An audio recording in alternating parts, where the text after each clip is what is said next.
Okay. This is take two. Well, it's actually like take four because we were having microphone problems before. But I guess my other one was too long. So that's kind of good that they let you know that. Hey, you're rambling. All right. So it's been a while since I've logged anything in this journal. I was struggling. I'm not gonna lie. I was struggling to find something to read and get into. I got into a lot of little books, and I'm still not done any of them except this one. So but the other ones, I'll talk about them in a minute, maybe at the end of this entry. But I did manage to finish the Catalogue of Shipwrecked books by Edward Wilson Lee. I I really, really enjoyed this book, but it is a very academic book, and that made it a little bit clunky for me to get through. So I did find myself kind of reading, like I would read like 4 pages, and then I'd notice my mind was wandering and whatever. So I was also reading at the same time, while I'm reading a collection of Miss Marple mysteries. Uh, I don't know why, but I don't. Almost most of the last year, actually, I've been thinking about um, rereading Agatha Christie. I'm not a big fan of mystery thriller kind of stuff, but I remember when I was younger reading Agatha Christie and really, really enjoying her. So I thought, I wonder if she holds up over time, and she definitely does. Um, so yeah, so basically what I was doing was I was reading like a chapter from here, and then I would read. I'd take a break if I wanted to keep reading, but I just needed a break. I would read one of the Agatha Christie short stories. It's a collection of Miss Marple short stories. Um, anyway, so that's what I've been reading. I finished this last night, and I really enjoyed it. I genuinely did. I It's amazing to me how many stories are out there that you just don't even know about, that are, I understand, like Christopher Columbus was a very historically relevant figure. I mean, I understand that he's problematic, but love him or hate him, he still did definitely change the course of history. You can't you can't deny that. And so his son, I don't know. I'm kind of debating. I feel like he also, well, I don't think he changed the course of history. Maybe that's excessive. But he definitely contributed to the world as we know it. Um, and that's really essentially what this story is about. It's about Christopher Columbus's son, Hernando. Hernando Colon. He was an illegitimate child. So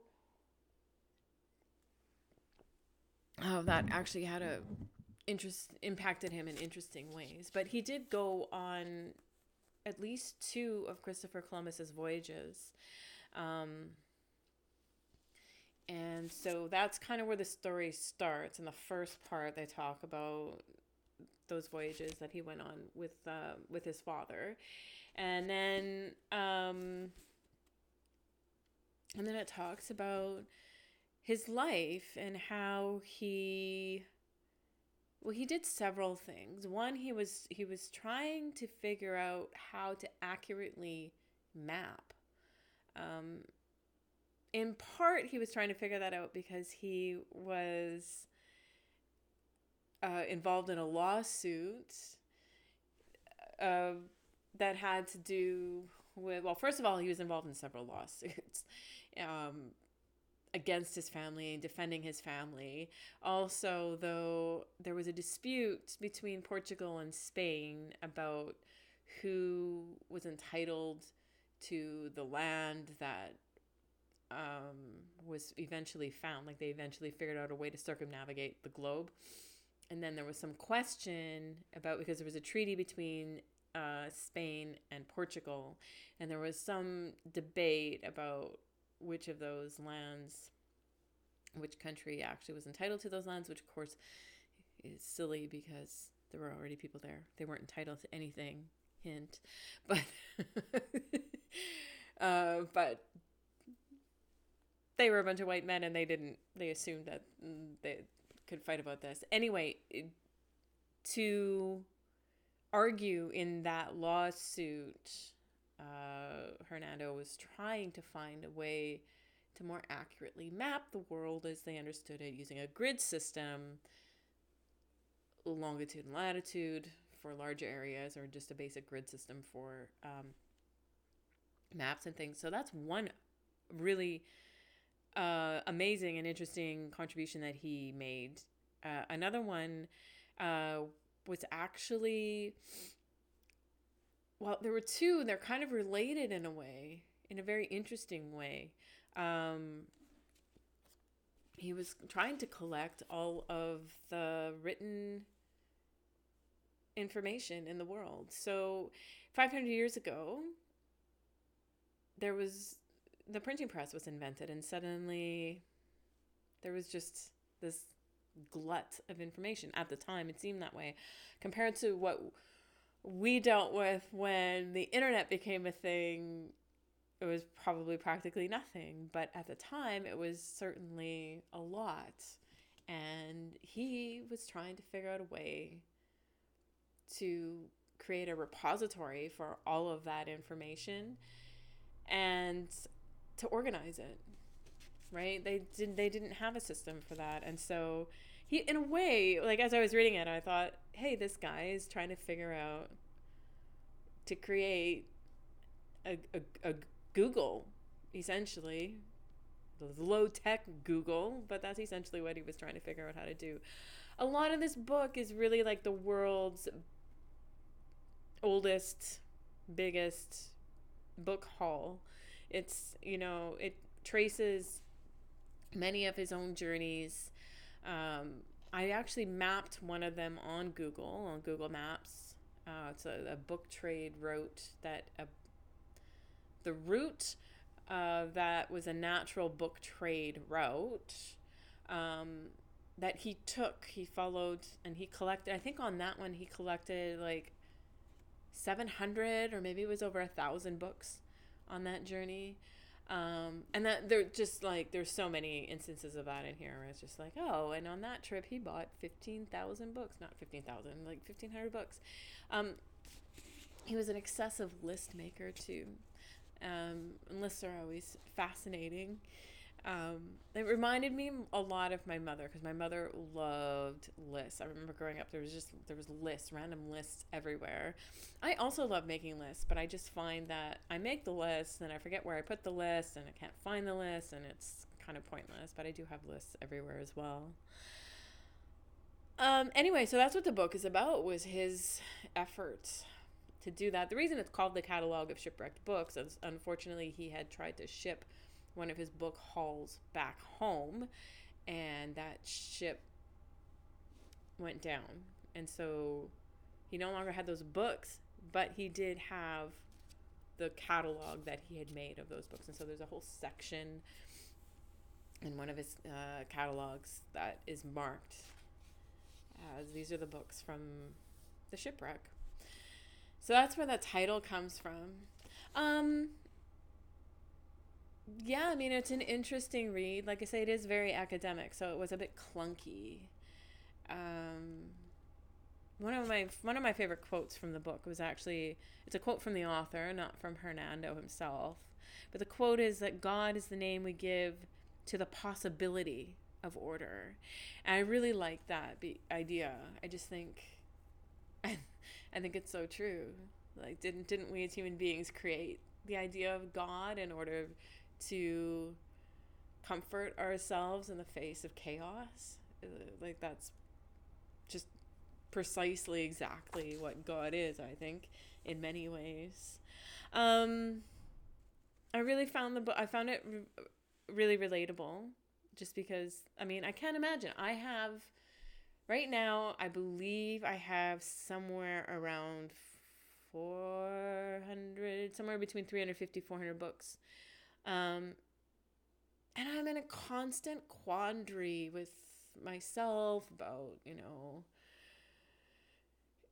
book buying and organizing books and getting rid of books and, all that kind of stuff. And so it was a really interesting read for me, just all the different ways that he tried to organize the books. I mean, one way works up until you have a certain number of books, and then you just have too many. At one point, he he's trying to collect all written material. It didn't matter what the material was. And so, he was collecting works from all kinds of languages, very few of which were actually English. Most of them were Spanish or Latin or Greek. But he was trying to collect even just like pamphlets and things. So, but anyway, yeah. But when you get to, 10,000 or more books, then one way of organizing them just doesn't work anymore. So especially, so at first you're dividing your collection up by language. And then once you get to a certain number, it's just not practical to do that anymore. And so then you got to find a new way to do it. And, that was a constant struggle for him. Yeah, it was a really great book. I usually, when I get books, for one thing, I try to avoid hardcover books. Also, though, so I try to read a book and then send it out into the wild unless I'm going to read it again. I'm thinking I'm going to make an exception with this book, even though I'm pretty sure I will never read it from front to back again. I may read sections of it again. But the reason I'm going to make an exception for this book, I think, is it's a very tactile book. This part here is it's kind of rough. It's almost like sand. And then this blue part is really smooth, the water of it. So that in and of itself is like, it's a really nice dust jacket. I wouldn't hang on to the book just for that reason. There's actually, though, some really beautiful artwork included in the book from his collection, and including, like, there's some great maps in here that I was this one is a map of Aztec city,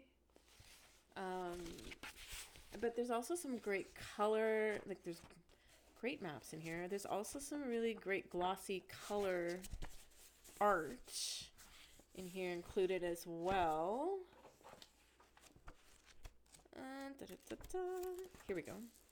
So there's a picture of the man himself, and a map that he drew, like before he'd gone for the grid system.